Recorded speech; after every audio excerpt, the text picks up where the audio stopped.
कदम उठाए जाएंगे? हमने अपने मैनिफेस्टो में ये बात कही है कि हम स्टेटहुड लाने की कोशिश करेंगे। उसके बाद जो भी पब्लिक सर्विस ये जो एफआईआर लगते हैं उनके पास पीएसए, उनको हम ख़त्म करेंगे, लेकिन जब हमारे पास स्टेट वापस आएगी। एक छोटी सी यात्रा की गलती ने रूस से आई एक पर्यटक के लिए जिंदगी भर की यादगार कहानी बना दी। अपनी पहली भारत यात्रा पर निकली इस रूसी महिला की कश्मीर आने की कोई योजना नहीं थी। ना ही उसे पता था कि कश्मीर में स्कीइंग जैसी रोमांचक गतिविधियां भी होती हैं। लेकिन एक ट्रैवल एजेंट की सलाह पर वो जम्मू कश्मीर के प्रसिद्ध स्की रिजॉर्ट गुलमर्ग पहुंची, जहां बर्फ से ढकी पहाड़ियां और सफेद मैदान ने उन्हें मंत्र मुग्ध कर दिया। उन्होंने गुलमर्ग को विंटर वंडरलैंड बताते हुए कहा कि बर्फ बहुत ही मुलायम और बेहद खूबसूरत है। ताजी बर्फबारी से ढके नज़ारे किसी सपने जैसे लगते हैं। पर्यटक ने एक स्थानीय गाइड के साथ स्नोबोर्डिंग का आनंद लिया और कहा ये अनुभव बहुत मज़ेदार रहा। उन्होंने स्थानीय लोगों की मेहमान नवाजी की जमकर तारीफ की। उन्होंने कहा कि खूबसूरत बर्फबारी, अच्छे लोग और शानदार माहौल, ये सब गुलमर्ग को बेहतरीन टूरिस्ट डेस्टिनेशन बनाता है।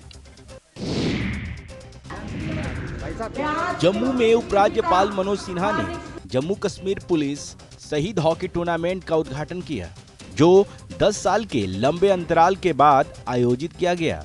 इस अवसर पर उपराज्यपाल मनोज सिन्हा ने जम्मू कश्मीर पुलिस के अदम्य साहस, दृढ़ संकल्प और बलिदान को याद किया। उपराज्यपाल मनोज सिन्हा ने कहा कि जम्मू कश्मीर पुलिस ने हर कठिन परिस्थिति में देश की एकता और अखंडता की रक्षा की है। उन्होंने जम्मू कश्मीर को नशा मुक्त बनाने की प्रतिबद्धता को दोहराते हुए टूर्नामेंट के संकल्प की घोषणा की और कहा कि खेलों के माध्यम से युवाओं को सकारात्मक दिशा देना इस पहल का मुख्य उद्देश्य है। यह टूर्नामेंट न केवल शहीदों को श्रद्धांजलि है, बल्कि जम्मू कश्मीर के उज्जवल और सुरक्षित भविष्य की ओर एक मजबूत कदम भी है। राजौरी में जल शक्ति विभाग के दैनिक वेतनभोगी और कैजुअल कर्मचारियों ने सरकार के खिलाफ जोरदार विरोध प्रदर्शन किया। प्रदर्शनकारियों ने उमर सरकार के बजट को पूरी तरह अस्वीकार करते हुए इसे कर्मचारियों के हितों के खिलाफ बताया।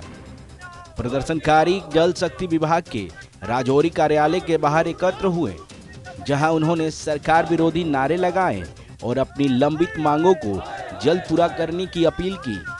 कर्मचारियों का कहना है कि सालों से सेवा देने के बावजूद उनकी समस्याओं को लगातार नजरअंदाज किया जा रहा है। कर्मचारियों ने आरोप लगाया कि बजट में न तो उनकी नियमितीकरण की मांग को शामिल किया गया है और न ही उनके वेतन और अन्य सुविधाओं को लेकर कोई ठोस प्रावधान किया गया है। यदि सरकार ने उनकी मांगों पर गंभीरता से विचार नहीं किया तो 11 फरवरी को वे जम्मू में हड़ताल करेंगे और सचिवालय का घेराव करेंगे। अखनूर के खुगा इलाके में एक भीषण सड़क हादसा हो गया। यहां 2 कारें तेज गति से आमने सामने टकरा गईं। हादसे का सीसीटीवी फुटेज सोशल मीडिया पर वायरल हो रहा है। सीसीटीवी वीडियो में देखा जा सकता है कि सड़क पर सामान्य आवाजाही हो रही होती है, तभी तेज रफ्तार 2 कारें आमने सामने से आकर टकरा जाती हैं। हादसा इतना तेज होता है कि दोनों कारें बुरी तरह से क्षतिग्रस्त हो जाती हैं। इस हादसे की वजह से इलाके में कुछ समय के लिए अफरा तफरी का माहौल बन गया। हालांकि स्थानीय लोगों ने तुरंत राहत और बचाव का काम शुरू किया और घायलों को नजदीकी अस्पताल में पहुंचाया। पुलिस अब इस मामले की जांच में जुटी है।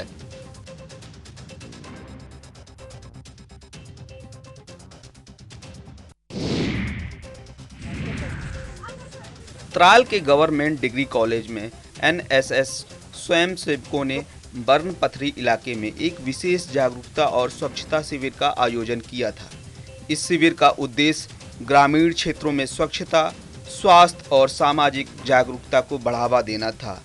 कॉलेज के स्टाफ सदस्यों की अगुवाई में एनएसएस स्वयंसेवकों ने गांव की सफाई स्वच्छता अभियान भी चलाया और लोगों को इसके बारे में जागरूक भी किया। इसके साथ ही स्वयंसेवकों ने पोषण, आधुनिक कृषि तकनीकों और अन्य सामाजिक जागरूकता विषयों पर लोगों को जानकारी दी। शिविर के दौरान स्वयंसेवकों ने गांव में चल रही विभिन्न विकास परियोजनाओं का निरीक्षण किया और यह सुनिश्चित करने का प्रयास किया कि ग्रामीणों को सरकार की ओर से बेहतर सुविधा उपलब्ध हो रही है। इटली में आयोजित शीतकालीन ओलंपिक खेलों में देश के कई खिलाड़ी स्पर्धाओं में दमखम दिखा रहे हैं। इन अंतर्राष्ट्रीय मुकाबलों में जम्मू कश्मीर के एथलीट शामिल हैं। साथ ही एथलीट्स के साथ साथ विंटर स्पोर्ट्स एसोसिएशन के पदाधिकारी भी इटली में मौजूद हैं। Jammu Kashmir winter games association के अध्यक्ष रऊफ त्रम्बो भी टीम लीडर और विशेषज्ञ के तौर पर पहुंचे हैं। रऊफ त्रम्बो ने इटली से न्यूज़ 18 को बताया कि आने वाले मुकाबलों में भारतीय एथलीट बेहतर प्रदर्शन करेंगे। सीमित संसाधनों के बावजूद जम्मू कश्मीर के खिलाड़ियों ने शीतकालीन खेलों में अपनी अलग अलग पहचान बनाई है। शीतकालीन ओलंपिक खेलों में भारत के खिलाड़ियों का सफर गौरव से भरा है। कल के मुकाबलों में 3 डिफरेंट एरियाज़ में यहाँ पर ये मुकाबले चल रहे हैं। एक में अल्पाइन स्कीइंग और उसके साथ कुछ और भी जो इवेंट्स हैं वो जुड़े हुए हैं। मैं यहाँ ट्रेसो से आपके साथ जुड़ चुका हूँ, जहाँ पर नॉर्डिक स्की या क्रॉस कंट्री स्की जिसको कहते हैं। जम्मू में नगर निगम ने शहर के पलोड़ा क्षेत्र में अतिक्रमण के खिलाफ सख्त कार्रवाई की। नगर निगम की टीम ने अवैध निर्माण और अतिक्रमण हटाने के लिए बुलडोजर चलाया। इस कार्रवाई के दौरान कानून व्यवस्था बनाए रखने के लिए पुलिस और बेल्ट फोर्स की भारी तैनाती की गई थी। हालांकि अतिक्रमण हटाने के दौरान कुछ लोगों से टीम की बहस भी हुई। वहीं आम लोगों को आवाजाही में परेशानी का सामना करना पड़ता है, लेकिन इस अतिक्रमण से शहर की सुंदरता के साथ आवागमन भी प्रभावित हो रहा था और इसी को ध्यान में रखते हुए ये अभियान चलाया गया है। नगर निगम की टीम ने साफ कर दिया है कि शहर में किसी भी प्रकार का अतिक्रमण बर्दाश्त नहीं किया जाएगा और आने वाले दिनों में भी ऐसे अभियान लगातार जारी रहेंगे। उन्होंने लोगों से अपील की कि वो नगर निगम के नियमों का पालन करें और अवैध निर्माण से बचें। जीएमसी की तरफ ड्राइव चलाई गई है कि झुग्गी वगैरह नहीं होनी चाहिए, लेकिन एक चीज ये है कि अगर ये कार्रवाई करनी है तो फिर जम्मू नॉर्थ असेंबली में हर ऑल ओवर वार्ड में करनी चाहिए जहाँ जहाँ झुग्गियाँ बनी हुई हैं। बडगाम में बिजली विभाग ने कर्मचारियों की सुरक्षा को लेकर एक अहम कदम उठाया। पावर डेवलपमेंट डिपार्टमेंट के सब डिवीजन नर्बल में फील्ड में काम करने वाले कर्मचारियों को सेफ्टी किट्स वितरित की गई। Assistant executive engineer Bashir Ahmad ने फील्ड में बिजली आपूर्ति की मरम्मत और रखरखाव का कार्य करने वाले कर्मचारियों को आवश्यक सुरक्षा उपकरण प्रदान किए, जिससे काम के दौरान वो अपनी जान को सुरक्षित रख सके।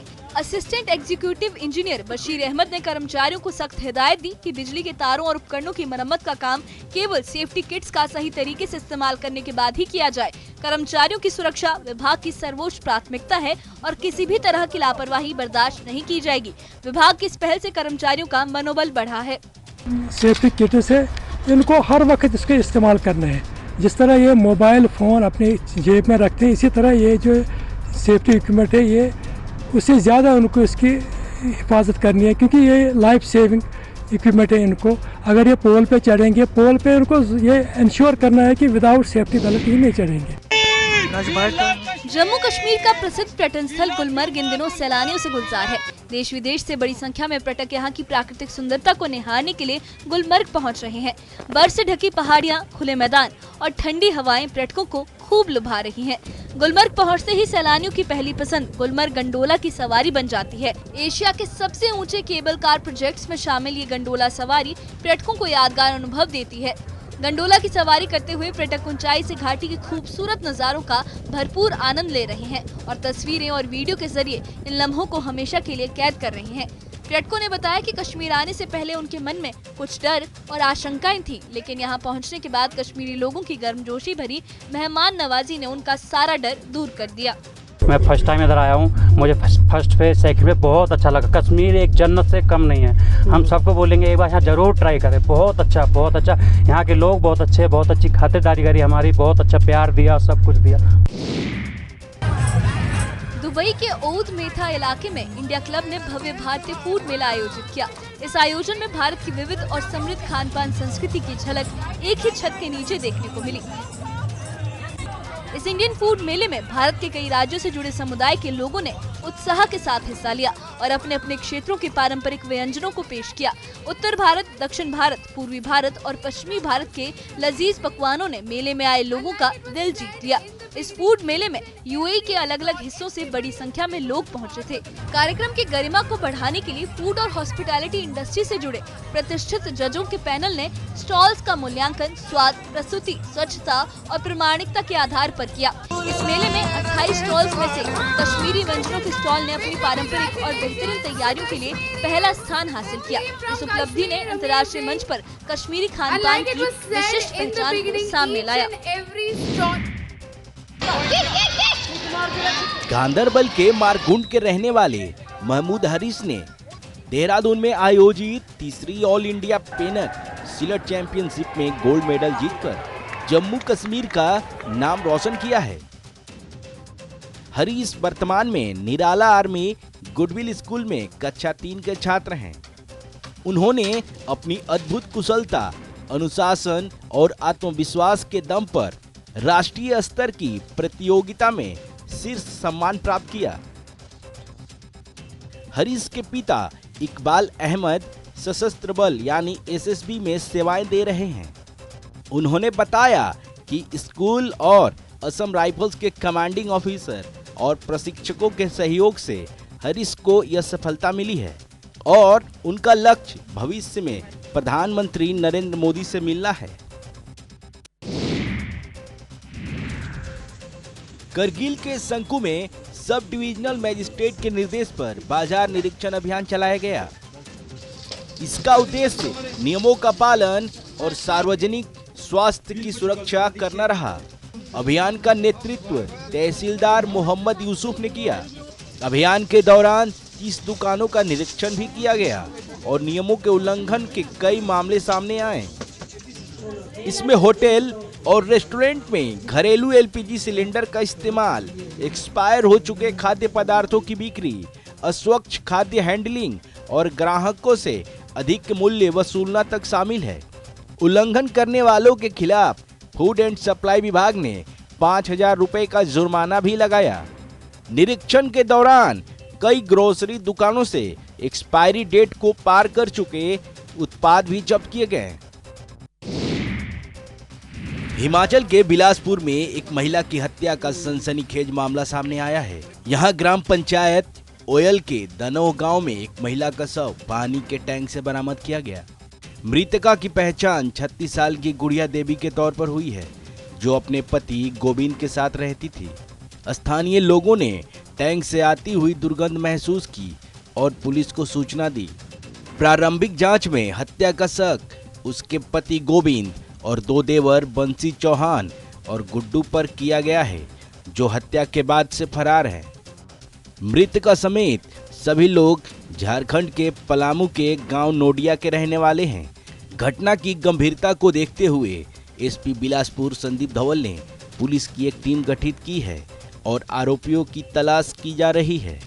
प्रथम दृष्टया एक मर्डर का केस है, तो इसलिए इसमें जो छानबीन विस्तृत तौर पे और गहराई से की जा रही है और बहुत जल्द ही इसमें जो दोषियान है वो पुलिस की गिरफ्त में होंगे।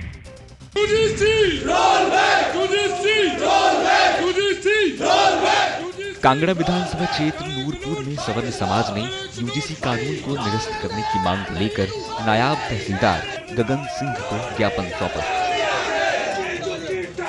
इस दौरान सवर्ण समाज के प्रतिनिधियों ने इस कानून को विद्यार्थियों के भविष्य के लिए घातक और समाज विरोधी करार दिया।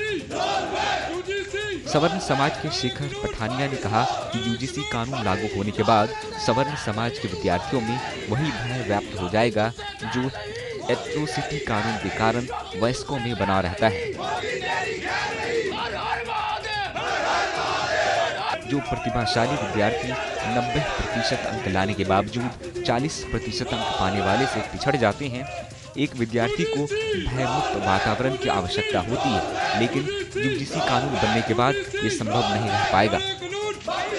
उन्होंने आशंका जताई कि इस कानून के कारण कई होनहार विद्यार्थी वैज्ञानिक, विद्वान, साहित्यकार बनने से पहले ही अपनी राह छोड़ देंगे।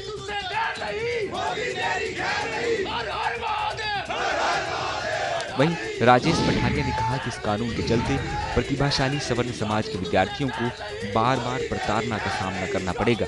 देश में ब्रेन ड्रेन की समस्या और गंभीर हो जाएगी।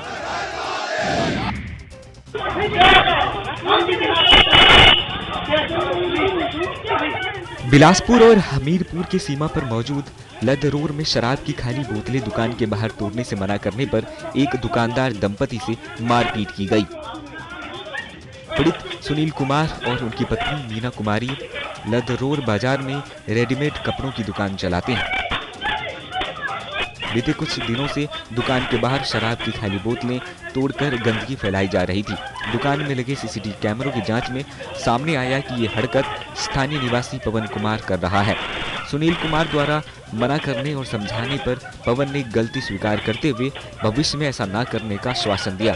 लेकिन इसी बात का रंजिश में पवन के बेटे विवेक ने अपने साथियों के साथ मिलकर सुनियोजित साजिश रची और 1 फरवरी की शाम को जैसे ही सुनील कुमार